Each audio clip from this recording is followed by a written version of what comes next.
Assalamualaikum warahmatullahi wabarakatuh. Saya Erda Dermawan Santi, NPM 1940102047, jurusan Manajemen Sumber Daya Perairan.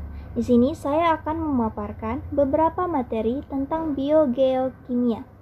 Nah, biogeokimia ini berasal dari 3 kata, yakni biologi, geologi, dan kimia. Artinya, siklus biogeokimia adalah proses peredaran unsur-unsur kimia dari lingkungan ke komponen biotik dan kembali lagi ke lingkungan. Proses ini terjadi secara berulang-ulang dan tak terbatas.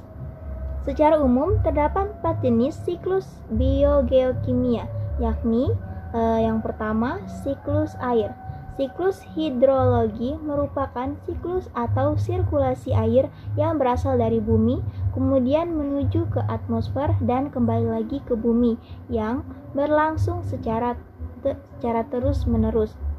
Karena bentuknya memutar dan berlangsung secara terus-menerus, inilah yang menyebabkan air seolah-olah tidak pernah habis.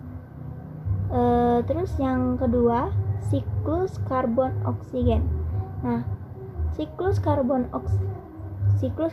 adalah sirkulasi dan transformasi karbon bolak-balik antara makhluk hidup dan lingkungannya. Selama siklus karbon, hewan dan tumbuhan menambahkan karbon dioksida ke atmosfer melalui respirasi sel dan tanaman menghilangkan karbon dioksida melalui fotosintesis. Dan kemudian ada yang ketiga, siklus nitrogen. Siklus nitrogen adalah proses di mana nitrogen dari atmosfer diubah menjadi bentuk yang dapat digunakan oleh tanaman dan hewan. Nanti ada yang keempat, siklus fosfor.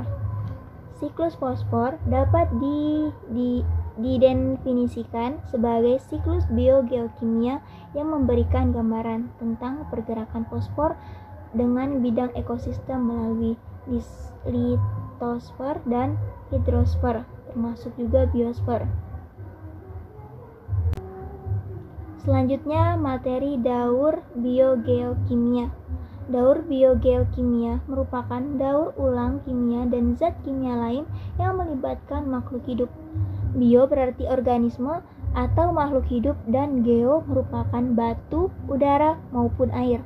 Secara umum, biogeokimia dapat didefinisikan sebagai peredaran unsur-unsur kimia dari lingkungan komponen biotik dan kembali lagi ke lingkungan, dan proses tersebut terjadi secara berulang dan tak terbatas.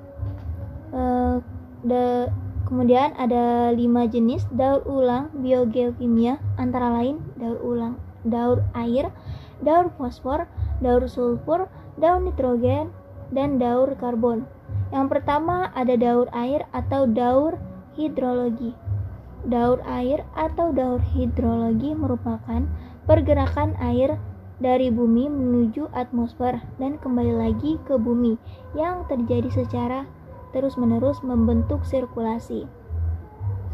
Daur ini terjadi dengan sinar matahari yang menguapkan air yang ada di laut. Nah, sungai yang ada di laut, sungai dan danau yang disebut evaporasi. Yang kedua ada fosfor. Daur fosfor merupakan pergerakan fosfor dari atmosfer ke bumi dan kembali lagi ke atmosfer yang terjadi secara terus-menerus membentuk sirkulasi. Fosfor memiliki kemampuan untuk membentuk ikatan kimia berenergi tinggi, dan fosfor ini sangat penting dalam transformasi energi pada semua organisme. Yang ketiga ada daur sulfur. Daur biogeokimia berikutnya adalah daur sulfur. Ini merupakan pergerakan sulfur dari atmosfer ke bumi dan kembali lagi ke atmosfer yang terjadi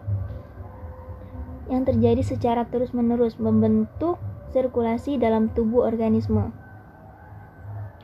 Belerang dalam tubuh organisme. Belerang merupakan unsur penyusun protein, sedangkan di alam baik belerang atau sulfur terkandung dalam tanah yang berbentuk mineral tanah dan di atmosfer dalam bentuk gas sulfus dioksida. Lalu yang keempat ada daur nitrogen. Daur nitrogen merupakan pergerakan nitrogen dari atmosfer ke bumi dan kembali lagi ke atmosfer yang terjadi secara terus-menerus membentuk sirkulasi di alam.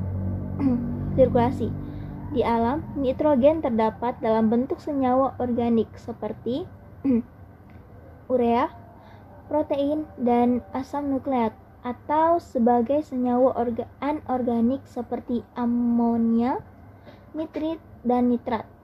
Dan yang terakhir yaitu daur karbon. Daur karbon ini diawali oleh pemanfaatan CO2 oleh tumbuhan dan dijadikan senyawa organik yaitu glukosa melalui proses fotosintesis.